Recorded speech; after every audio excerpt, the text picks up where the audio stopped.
Healthy chaat बनवूया. केव्हाही खाऊ शकतो, पण वेट लॉस जर्नी जर चालू असेल तर एक नंबर चाट ही आहे. त्यासाठी आपण इथे घेतलेले आहे. एक बाउल भरून मोड आलेली मटकी आहे, वाफवून घेतलेली आहे. वाफवताना याच्यामध्ये हिंग, हळद आणि कांदा कापून टाकलेला आहे. थोडेसे 2 चमचे तेलामध्ये ही मटकी वाफवून घेतलेली आहे आणि अर्धा टोमॅटो त्यामध्ये घातलेला आहे आणि वाफेवरती पाणी न टाकता छान वाफवून घेतलेली आहे. आणि इथे टोमॅटो, कांदा, मिरची आणि कोथिंबीर आपण घेतलेली आहे.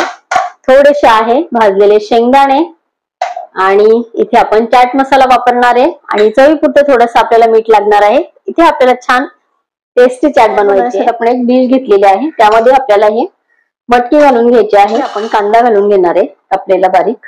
त्यानंतर थोडीशी कोथिंबीर अगोदर घालणार आहे. मिरची तुम्ही तुमच्या आवडीप्रमाणे, टोमॅटो इथे घेणार आहे. चाट मसाला अगदी थोडंसं इथे मीठ घेणार आहे. शेंगदाणे आहेत, घ्यायचे आहे कोथिंबीर, त्याला इथे लिंबू घ्यायचे.